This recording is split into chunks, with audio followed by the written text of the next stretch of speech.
അങ്ങനെ 58th wedding anniversary വന്നെത്തി. ഇതാണ് എനിക്ക് മേടിച്ചെന്ന പുതിയ ഗിഫ്റ്റായിട്ടുള്ള ചുരിദാർ കേട്ടോ. അപ്പം ഞങ്ങൾ പാർക്കിലും ബീച്ചിലൊക്കെ പോകാമെന്ന് പറഞ്ഞ് അവസാനം ഞങ്ങൾ ചെന്നെത്തിയ സ്ഥലമാണ് ഇത്. ചേട്ടൻ ഞങ്ങളെ കൊണ്ടുപോയത് കാവിലമ്പലത്തിലാണ്, നമ്മുടെ ശ്രീകുടുംബ ദേവിയുടെ നടയിൽ. കുറച്ച് നേരം അവിടെയൊക്കെ നടന്നു.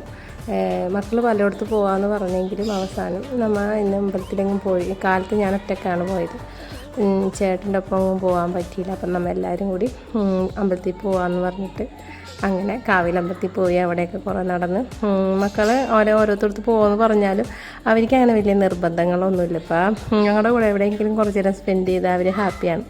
അങ്ങനെ ഞങ്ങൾ കുറച്ച് നേരം അവിടെയൊക്കെ നടന്ന് അവിടെ പൂജാക്കടയിലൊക്കെ കയറുന്നുണ്ടായിരുന്നു. അപ്പോൾ പുതിയൊരു കടയുണ്ട്. അപ്പോൾ അവിടെ കയറി കുറേ കൃഷ്ണനെയും രാധനെയൊക്കെ വിഷുക്കാലം കഴിഞ്ഞല്ല, അപ്പോൾ എല്ലാവരെയും എടുത്ത് മോളിൽ കയറ്റി വെച്ചിട്ടുണ്ടായി. അപ്പോൾ കുറേ വിഗ്രഹങ്ങളും കാര്യങ്ങളും അങ്ങനെയുള്ളതൊക്കെ കണ്ട് അവിടെ നിന്ന് ചന്ദനത്തിരി കത്തിക്കണ ഒരു പാത്രം അവനൂട്ടിന് വീട്ടിലെപ്പോഴും കുറേ ചന്ദനത്തിരി കത്തിച്ചോക്കലാണ് അവനൂട്ടിൻ്റെ ജോലി. അപ്പോൾ ഈ പാത്രത്തിലാവുമ്പോൾ ചന്ദനത്തിരിയുടെ പൊടിയൊക്കെ അതിനകത്ത് തന്നെ വീണല്ല. അപ്പോൾ അങ്ങനെ ആ ഒരു ചന്ദനത്തിരിയുടെ പാത്രത്തിൽ പരിപാടി കഴിഞ്ഞു, ആൾ ഹാപ്പി. അങ്ങനെ ഞങ്ങൾ കുറച്ച് നേരം കടയിലൊക്കെ നടന്നു. പിന്നെ ഒരു ബുക്ക് സ്റ്റോളിൽ കയറി ബുക്കൊക്കെ നോക്കി. പിന്നെ അവർക്ക് വേണ്ട കുറച്ച് കാര്യങ്ങളൊക്കെ മേടിച്ച് കൊടുത്തിട്ട് നമ്മൾ നന്ദുവിന് ഏറ്റവും ഇഷ്ടപ്പെട്ടൊരു ഫുഡും മേടിച്ച് കൊടുത്തു. അങ്ങനെ നന്ദു ഹാപ്പി ആയിട്ട് തിരിച്ച് വീട്ടിൽ വന്നു. അപ്പോൾ നമ്മുടെ ഫ്രണ്ട്സ് കാത്തിരിപ്പുണ്ടായിരുന്നു, ചേട്ടൻ്റെ ഫ്രണ്ട്സ് വന്നിട്ടുണ്ടായിരുന്നു. അവർ വലിയൊരു ഡയറി മിൽക്ക് മേടിച്ച് കൊടുത്തു.